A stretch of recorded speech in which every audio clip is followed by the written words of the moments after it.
Սարսափելի դեպք է գրանցվել Լոռու մարզի Դարպաս գյուղում։ 46-ամյա բնակիչը 35-ամյա իր համագյուղացուն էլեկտրաշոկով հարվածել է, ապա պարանով կապել ձեռքերը, պահանջելով, որ նա հաշվեհամարին եղած գումարը փոխանցի իր հաշվին։ Բռնության ենթարկված 35-ամյա երիտասարդը $10,000 փոխանցել է 46-ամյա համագյուղացու հաշվեհամարին։ Իրավապահ մարմինները 46-ամյա տղամարդուն ձերբակալել են։ Նորակերտ գյուղի նախկին անասնագոմերի տարածքում զոդման աշխատանքների ընթացքում դիզվառելիքի դատարկ երկաթե գլանատակառում տեղի ունեցել պայթյուն հրդեհի բռնկմամբ, կաթ ուժած, նրան տեղափոխել են բժշկական կենտրոն։ Դեպքի վայր է մեկնել ԱԻՆ-ի 2 մարտական հաշվարկ, հրշեջները կանխել են կրակի տարածումը հարակից տարաներ։ Այգեշատի Սուրբ Գևորգ եկեղեցու հոգևոր հովիվ Տեր Մաշտոցին ԱԶ աշխատակիցները չեն մոտեցել, խնդրանքով, որ առաջիկա կիրակնօրյա պատարագին, որին մասնակցելու է նաև Նիկոլ Փաշինյանը, չհնչեցնի կաթողիկոսի անունը։ Քահանան այդպես էլ չի պատասխանել մեր գործընկերոջ այն հարցին, թե արդյոք հնչեցնելու է վեհափառի անունը, թե ոչ։ Տեր Մաշտոցը կոչ է արել ներկա գտնվել պատարագին եւ տեսնել, թե ինչ է լինելու։ Այգեշատ գյուղում մեծ թափով պատրաստվում են Փաշինյանի այցին։ Համացանցում տարածված կադրերում երևում է, թե ինչպես է գյուղի փողոցներում մաքրման աշխատանքներ իրականացվում։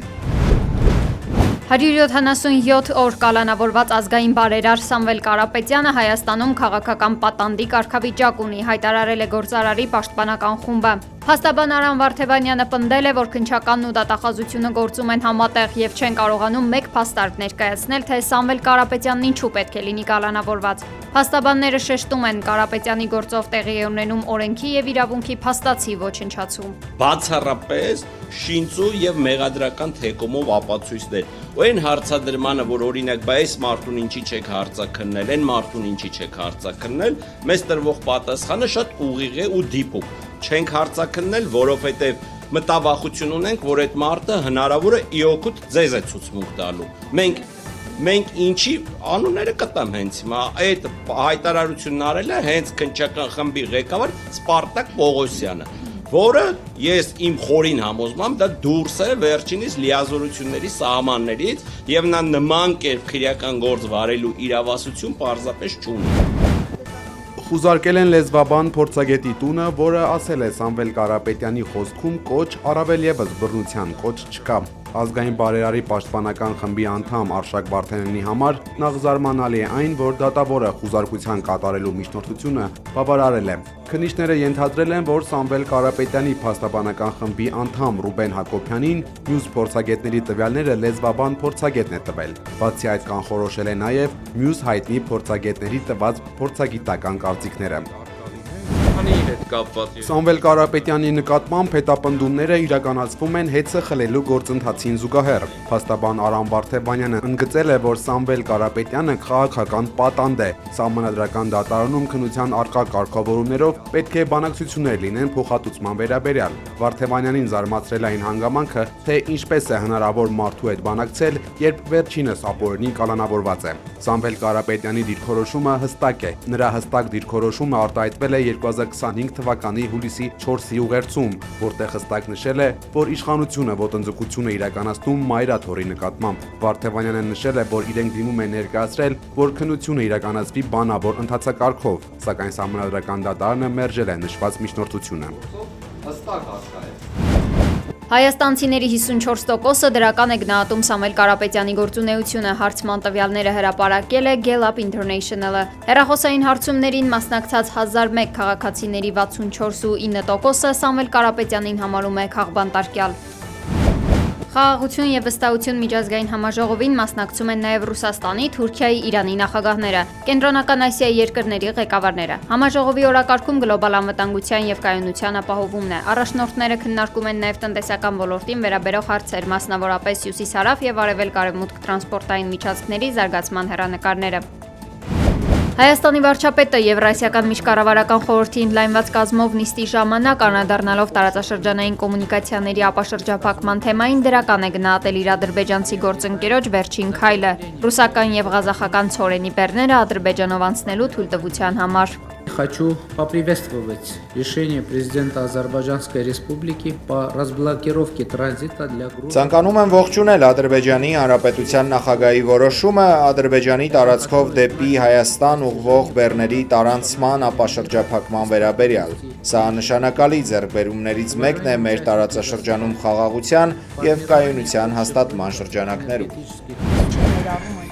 Փոխվարչապետ Մհեր Գրիգորյանը հաստատել է, որ Գաբալայում կայացած հանդիպման ընթացքում Ադրբեջանի փոխվարչապետ Շահին Մուստաֆայևի հետ քննարկել է Ադրբեջանից Հայաստան նավթի ու նավթամթերքի հնարավոր արտահանման հարցը։ Գների, ծավալների և ներմուծմամբ զբաղվող ընկերությունների վերաբերյալ Ազատության հետ զրույցում Գրիգորյանը մանրամասներ չի ներկայացրել, նշելով, որ հետագա գործընթացը կլինի մասնավոր ընկերությունների միջև, իսկ հնարավոր պայմանները շուկայական։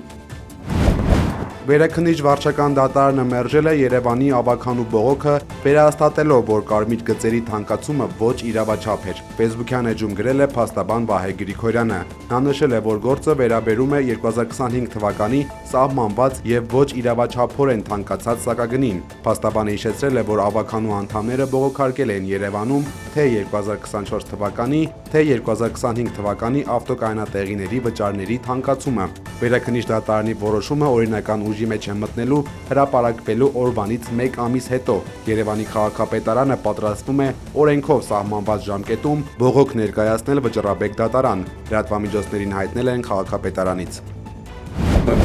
Աշխաբադում հանդիպել են Ռուսաստանի և Իրանի առաջնորդները։ Պուտինը և Փեժեշքյանը քննարկել են գազի և էլեկտրաէներգիայի ոլորտում համագործակցությունը, Ռաշ-Աստարա երկաթուղու կառուցումը։ Ի պատասխան Դոնալդ Թրամփի հայտարարությանը Ռուսաստանի առաջնորդն ասել է, որ ՄԱԿ-ում իրենք աջակցում են միջուկային ծրագրի վերաբերյալ Իրանի դիրքորոշմանը։ ԱՄՆ նախագահը սպառնացել էր հարվածել Իրանին, եթե փորձի վերականգնել իր միջուկային ծրագիրն առանց Վաշինգտոնի հետ գործարքի։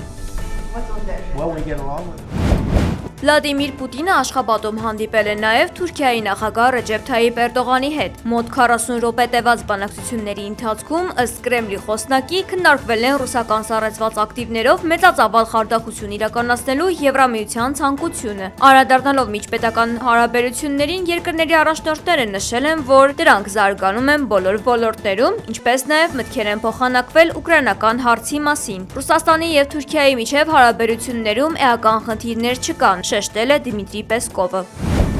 Արդեն 2 օր է, ինչ ուկրաինական ԱԹՍ-ները ինտենսիվ հարձակվում են Ռուսաստանի վրա։ Տվերի մարզում բնակելի շենքի վրա գիշերային հարձակում է եղել,